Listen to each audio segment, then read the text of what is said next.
නින්දක් අහලකවත් නැතුව ඇස් පියාගත්තේ යශෝදරා සිදුහත්ට යන්නේ ඩෑරල වුණාට සමහර විට සඳලු තලයට තුවගෙන ගිහින් ඉක්කි ගහන්න ඇති සිදුහත් නොපෙනී යනකම්ම. ආපහු හැරිලා නොබලපු නිසා සිදුහත්ට නොපෙනුනාට චන්නයි කන්තකයි දෙන්නම දකින්න නැති ඒ දරාගත්තු යසෝදරාවගේ පින්වන්ත මුහුණ. කුමාරයාගේ ආභරණ පපුවට තුරුළු කරගෙන හඬා වැටුණු චන්න පිරිමියෙක් වුණාට උහුල ගන්න ඇත්තෙත් සිහි කර කර යශෝදරා දේවියගේ උතුම් දරා ගැනීම. ඒ දරා ගැනීමට පොළව කුගුරලා අහස තෙතරලා කම්පා වෙනකොට ඒක හොඳටම දැනෙන්නේ නැත්තේ කන්තකට.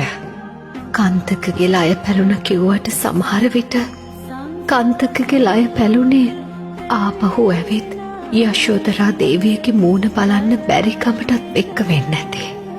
එදා යශෝදරාව රළු ආහාර වැළඳුවේ පඳු පාට ඇඳුම් ඇන්දේ උඩු මහලෙන් බිමට නොබැස්සේ ලෝකෙ කාටවත්ම නොදෙවෙනිව ඒ පපුවේ තිබුණු අසීමිත ස්වාමි භක්තියට.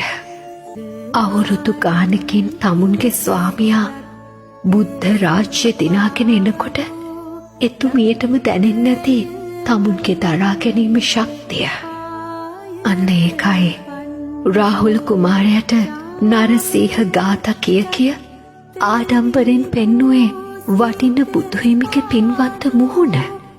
ලෝකෙම නිවන්න ඕනෙ නිසා යශෝදරා දරාගත්ත මිසක ඕනෙ නම් තිබුණා සිදුවත්ගේ උණුහුමේ තනියම නිවෙන්න.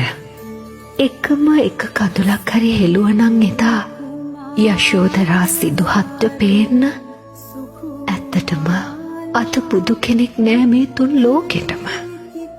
විවරණ ගන්න කලියෙන් පිරිමියෙක් බුදු වෙන්න විවරණ දෙන්නයි ඕනේ තමුන්ගේ බිරිඳට යශෝදරාවක් වෙන්න.